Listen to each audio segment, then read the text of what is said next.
एक कहानी है उस लड़के और लड़की की जो अपने प्यार के सहारे अपनी सारी खुशियाँ एक साथ बांट रहे हैं और उन्हें दोगुना कर रहे हैं, अपने गम बांट कर उन्हें कम कर रहे हैं। इस कहानी में अनिरुद्ध नाम का एक लड़का है और प्रिया नाम की एक लड़की है। अनिरुद्ध बड़ा ही सीधा साधा लड़का है। अनिरुद्ध के लिए परिवार ही सब कुछ है।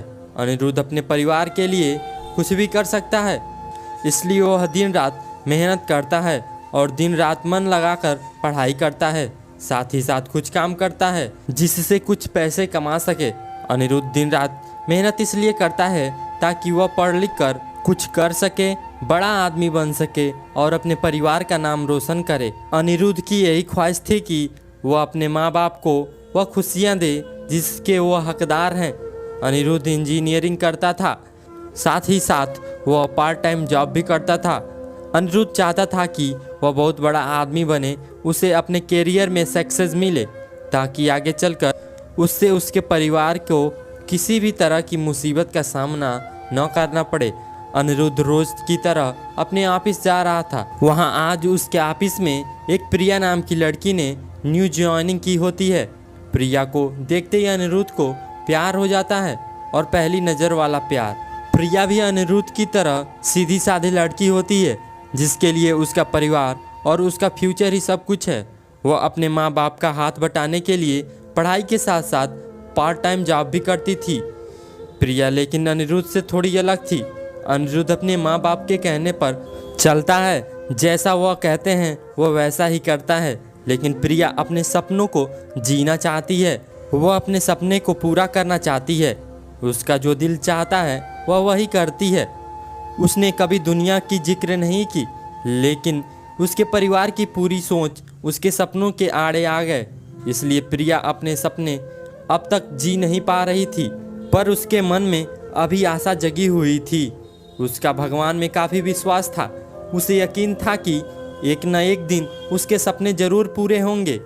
जब अनिरुद्ध और प्रिया की मुलाकात हुई तो अनिरुद्ध उसे अपना दिल दे बैठा। उस दिन से दोनों में दोस्ती हो गई। प्रिया को अनिरुद्ध का स्वभाव अच्छा लगने लगा। अनिरुद्ध हर वक्त उससे बातें करता, उसकी छोटी छोटी चीज़ों में मदद करता, हर वक्त उसका ख्याल रखना, हमेशा उसे पूछना कि खाना खाया कि नहीं। धीरे धीरे प्रिया भी अनिरुद्ध को पसंद करने लगी थी। फिर एक दिन अनिरुद्ध ने प्रिया से अपने प्यार का इजहार किया और प्रिया ने भी हाँ कर दी, क्योंकि प्रिया को भी प्यार चाहिए था। वह हमेशा अकेली थी, अंदर से उसे कभी इतना प्यार नहीं मिला किसी से, और ना ही किसी ने कभी उसकी परवाह की।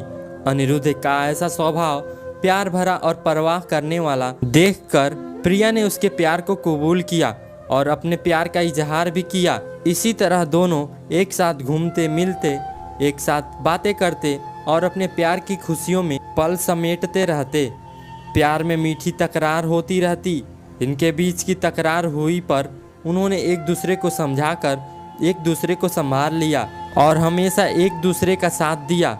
अनिरुद्ध और प्रिया दोनों एक कॉलेज में जाते हैं, एक साथ काम करते हैं और वहाँ हमेशा एक दूसरे के साथ रहते हैं। इसी तरह मीठी मीठी यादों के साथ दोनों ने एक साथ 4 साल गुजार दिए। साथ ही साथ अनिरुद्ध इंजीनियर बन गया और यह काफ़ी अच्छी नौकरी थी और प्रिया भी एक राइटर बन गई। साथ ही साथ वह गाना गाने भी लगी। अनिरुद्ध ने उसका सपना भी पूरा करने में मदद की, गाना गाने और अपनी आवाज़ को लोगों तक पहुंचाने का। इतना समय साथ गुजारने के बाद दोनों के बीच प्यार बहुत गहरा हो गया।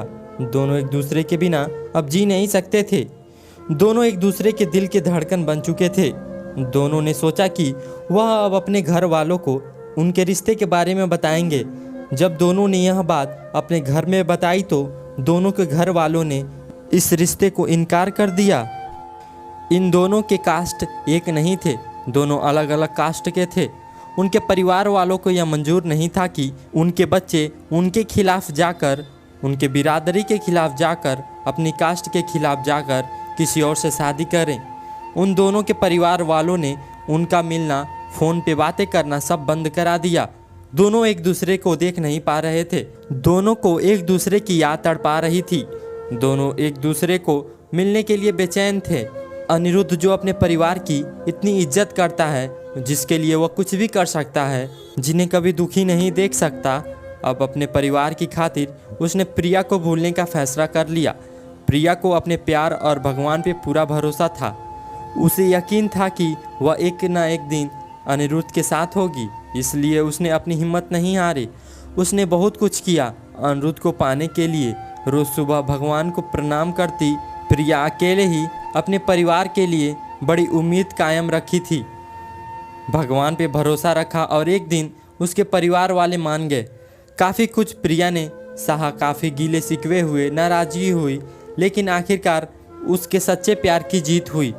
किसी तरह अनिरुद्ध को भी प्रिया ने मना लिया।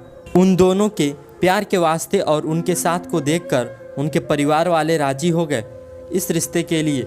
दोनों अलग अलग कास्ट होने की वजह से दोनों के परिवारों को समाज का डर था कि लोग क्या कहेंगे, लेकिन अनिरुद्ध और प्रिया को किसी भी चीज़ का परवाह नहीं था।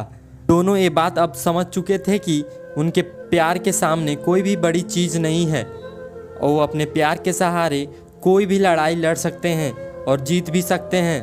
आज के ज़माने में कुछ लोग ऐसे होते हैं जो अब भी जात पात ऊंच नीच को मानते हैं, पर इस कहानी से हमें यह सीखने को मिलता है कि प्यार की कोई जाति नहीं होती, प्यार का कोई धर्म नहीं होता। प्यार तो प्यार होता है जिसके सहारे ज़िंदगी खुशी से गुजारी जा सकती है। आज की कहानी आपको कैसी लगी ज़रूर बताएं।